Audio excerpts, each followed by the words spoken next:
The Lurkin method, uh, we have to first introduce Boris Grigory Lvovich Galerkin, 1871 to 1945. He was born in 1871 in Polotsk, Russian Empire, now Belarus. Education, he studied at the St. Petersburg Institute of Technology, graduating as a mechanical engineer in 1899. For his career, he worked as a bridge engineer and taught at the St. Petersburg Polytechnic Institute. During the Soviet era, he became a leading figure in the field of structural mechanics and was elected a full member of the USSR Academy of Sciences in 1935. He died in 1945 in Moscow. To understand the Galerkin method, it helps to first know what it is not.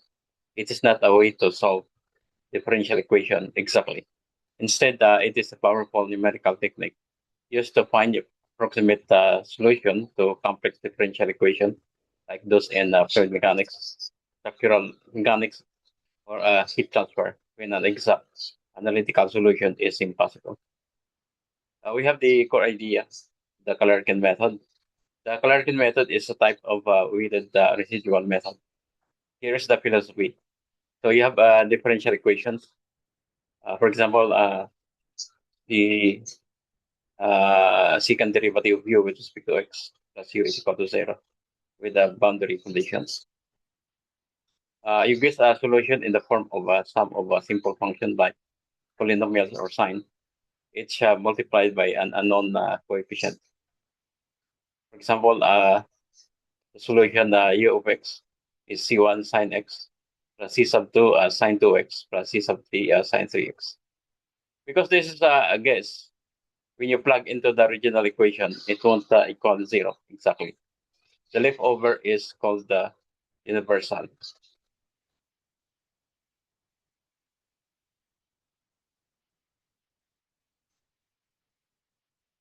The Galerkin thing, uh, you can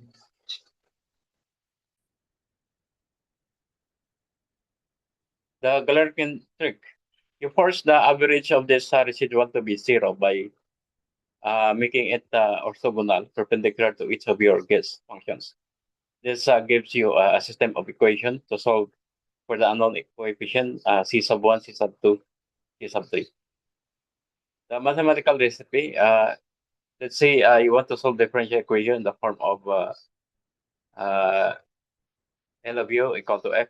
So where L here is a differential operator and f is known functions. So just a set of trial basis functions, phi 1, phi 2, phi sub n. This must satisfy the boundary conditions of your problem. To approximate the solution as a linear combination of uh, c sub g, phi sub g as a function of x here. So define the residual Rx equal to uh, Lun x minus f of x, where R here is equal to 0. But since U sub n here is an approximation, R is not 0. To apply the Galerkin conditions here, we require that the residual is orthogonal to each of the trial functions. Example here, the product of residual and the phi function here is equal to dx. So we have the domain here from 0 to 1 of the integral of the product of the residual functions and the given function here, d of x equal to 0, for I equal to 1 to 3 up to n, where this omega is the domain of the problem. For example, from 0 to 1. So solve the resulting system. This turns your differential equation into a system of an algebraic equation with n unknowns, c sub 1, c sub 2. To solve this system using a standard linear operator. So we have examples here.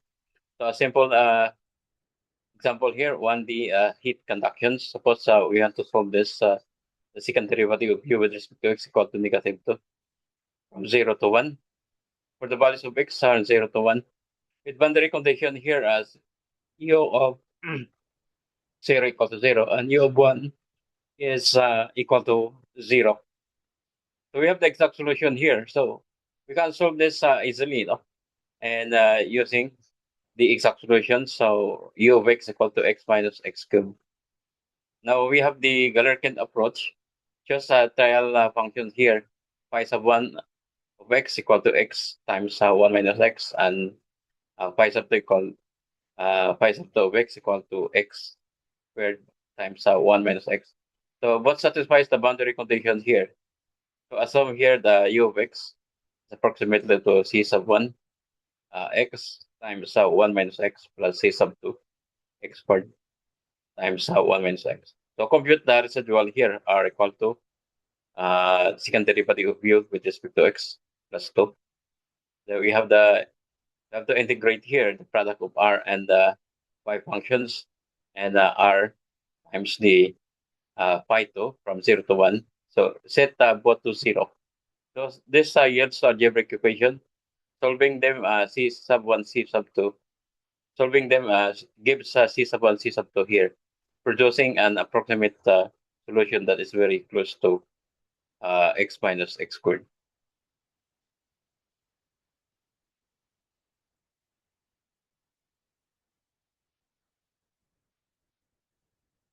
So the big breakthrough here, the finite element method, uh, you will almost never hear the Glerkin method without hearing about finite element analysis. Why? Because the Glerkin method is the mathematical engine that powers finite element analysis. So in the finite element analysis, you don't use a single global function like sine x over the whole domain. Instead, you divide the domain into tiny pieces called the elements.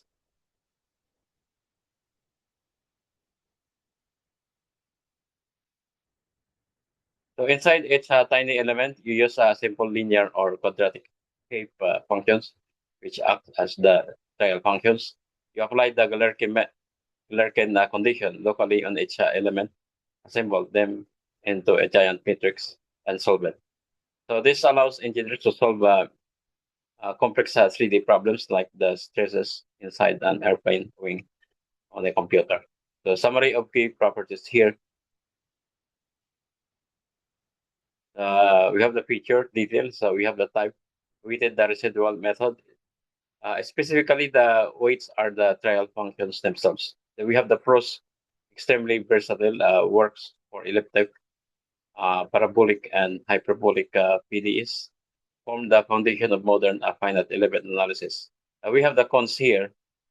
Requires choosing good trial functions. If the functions are not chosen well, the approximation can be inaccurate or unstable. Relation to other modules, to other methods, the Petrov-Galerkin method uses different test functions than trial functions useful for fluid flow. The Ritz method is similar, but comes from energy minimizations rather than weighted residuals. So in one sentence, the Galerkin method turns a continuous differential equation into a system of algebraic equation by forcing the error residual to be orthogonal to the chosen approximations functions, making the foundations for modern computing, for modern computational engineering. We have example here. So 1D, one-dimensional Poisson equation, heat conduction, detailed calculation. So this is the classic hello world of the Galerkin method.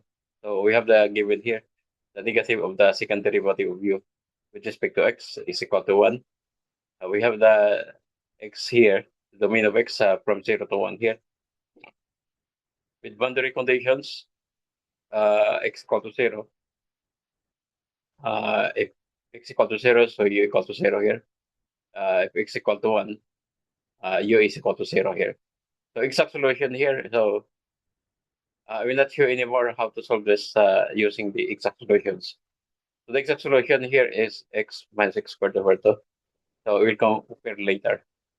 So let's proceed to the Galerkin method here. So the caloric method choose trial functions.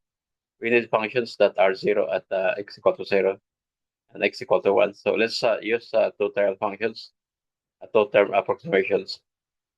Phi as a function of x equal to x times 1 minus x, and phi sub 2 as a function of x equal to x squared times 1 minus x. So our approximate solution here is u sub 2.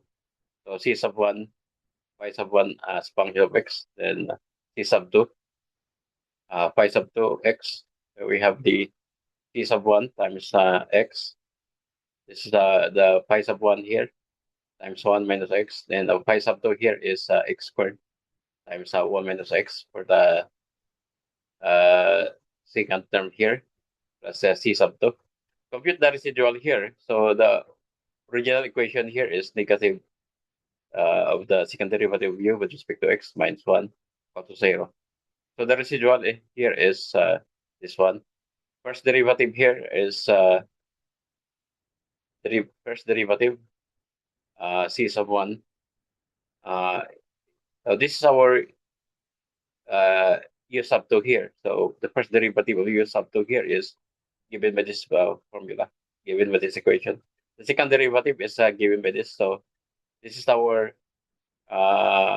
equation uh, to be differentiated. So we saw our residual functions here as a function of x. So this expression, this one, so this is equal to comes from this the second derivative of u with respect to x minus 1 equal to 0 here. So this one, so this is the residual functions. This one, so minus 1. So we have we have negative 1 here. So this one. Then we have the sum here of the we have the second derivative of u sub 2 with respect to x here. So we have this. So by Galerkin conditions, the product of r sub x and phi sub 1x is equal to 0. And also the product of the residual function x and phi sub x from 0 to 1 is equal to 0. So first equation weighted by uh, first by the phi sub 1 here. So this one. So we have to multiply this one from. So we have the so from the r of x here, this is the given functions, and we have the 1 and phi sub 2. Then we have the first equation here. So in the first equation weighted by we have the integral from 0 to 1 here. So the first equation here becomes this expression. The second equation here by integrating. So this is the one. Then compute the integrals here. So we have the integrals. We have to sum. We have to add the phi sub 1 and phi sub 2, of their integrals. So we have this. So solve the system here. So so we have the 10c 1 plus 8c sub 2 equals to 5. So we have this. So our c sub 2 here equal to 1 minus 2 c sub 1. And our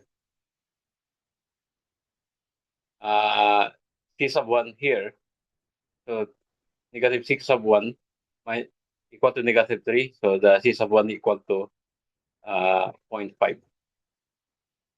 So substitute into the second equation here. So we have c sub 1 equal to 0.5. So the c sub 2 is equal to c sub 2 equal to 1 minus 2 times 0.5. So from this expression here. So the final approximation here is we have the final approximation here of the u sub 2, this one, by substituting here. So we have the C sub 1 and C sub 2 here. This one.